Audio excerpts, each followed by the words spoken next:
আসসালামু আলাইকুম সম্মানিত দর্শক, আশা করি সবাই ভালো আছেন।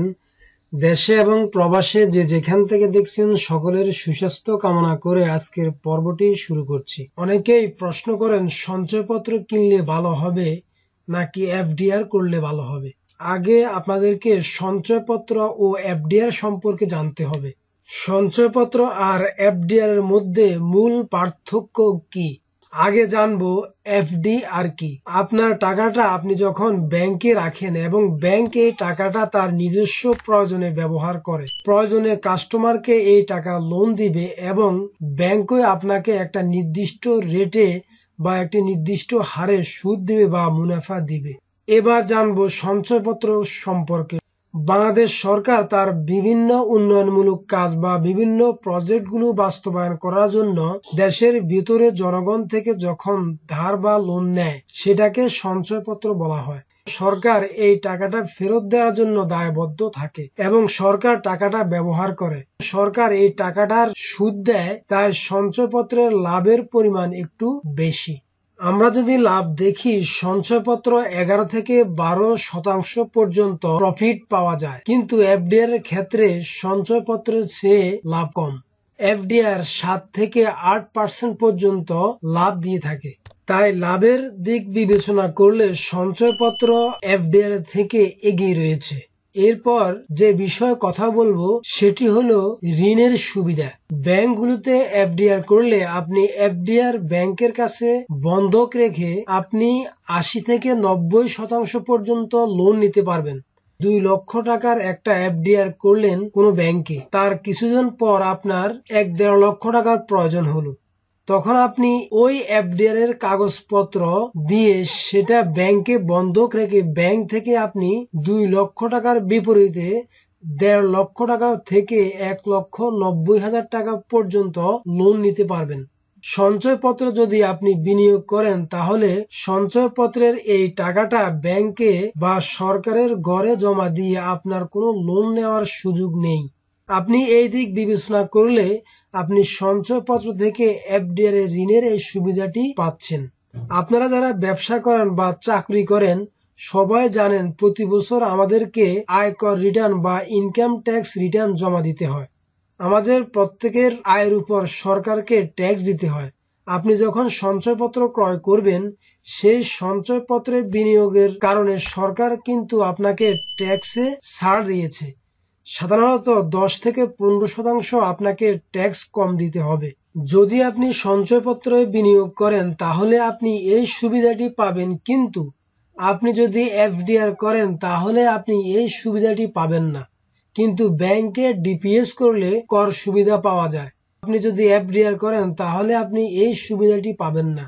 যখন আপনি সঞ্চয়পত্র ক্রয় করেন, যেমন পরিবার সঞ্চয়পত্র হলে প্রতি মাসে মুনাফা দেয়, 3 মাস অন্তর মুনাফা ভিত্তিক সঞ্চয়পত্রে আপনাকে প্রতি 3 মাস পর পর মুনাফা দেয়। যেই তারিখে আপনি সঞ্চয়পত্র ক্রয় করেছেন সেই তারিখ থেকে 1 বছর পূর্ণ হওয়ার আগেই সঞ্চয়পত্র ভেঙে ফেলেন, তাহলে আপনাকে যে মুনাফাটা এতদিন দিয়েছে সেই মুনাফাটি পাবেন না। মনে করেন আপনি মার্চের 1 তারিখে সঞ্চয়পত্র ক্রয় করেছেন, তাহলে 1 বছর পূর্ণ হবে তার পরের বছরের মার্চের 1 তারিখে। ধরেন এই বছরের নভেম্বর মাসে আপনি সঞ্চয়পত্র ভেঙে ফেললেন। এই নভেম্বর পর্যন্ত আপনি সঞ্চয়পত্রে যে মুনাফা পেয়েছেন সেই মুনাফার মোট টাকাটা আপনি সঞ্চয়পত্র ভেঙে ফেলার সাথে সাথে সেখান থেকে কেটে নেবে। যেটা আপনি পেয়েছেন অলরেডি সেটা কেটে রেখে দিবে, কিন্তু 1 বছর পূর্ণ হলে আপনি সঞ্চয়পত্রের মুনাফা পাবেন, তার আগে পাবেন না। যেমন পরিবার সঞ্চয়পত্রে 1 লক্ষ টাকায় 1 মাসে পাবেন 912 টাকা মুনাফা।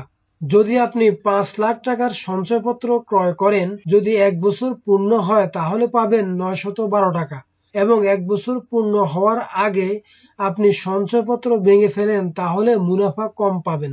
আবার 1 বছর পূর্ণ হওয়ার আগে যদি ভেঙে ফেলেন তাহলে আপনি কোনো মুনাফাই পাবেন না। কিন্তু এফডিআর এর ক্ষেত্রে 3 মাস মেয়াদি এফডিআর করা যায় এবং 6 মাস মেয়াদি এফডিআর করা যায়। আপনি যদি 3 মাস মেয়াদি এফডিআর করেন বা 6 মাস মেয়াদি এফডিআর করেন তাহলে নির্ধারিত মাস পূরণ হলেই চুক্তি অনুযায়ী আপনি মুনাফার টাকা পাবেন। এবার আসি উৎসে আয়কর কর্তন সম্পর্কে।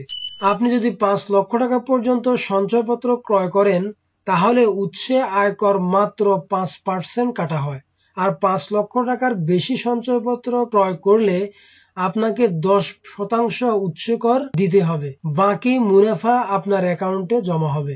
এফডিআর এর ক্ষেত্রে উৎসে আয়কর যদি আপনি আয়কর রিটার্ন দাখিল করেন তাহলে আপনাকে উৎসে কর কাটবে 10%, আর যদি আয়কর রিটার্ন দাখিল না করেন তাহলে আপনার উৎসে আয়কর কাটবে 15%। আপনি আয়কর রিটার্ন জমা ছাড়া 5 লক্ষ টাকার পর্যন্ত সঞ্চয়পত্র কিনতে পারবেন, কিন্তু আপনি যদি 10 লক্ষ টাকা পর্যন্ত এফডিআর করেন তাহলে আপনাকে আয়কর রিটার্ন দাখিলের প্রমাণপত্র দেওয়ার বাধ্যবাধকতা নেই, কিন্তু 10 লক্ষ টাকার উপরে এফডিআর করলে আয়কর রিটার্ন দাখিলের বাধ্যবাধকতা রয়েছে। আমাদের দেশে 4 প্রকার সঞ্চয়পত্র রয়েছে।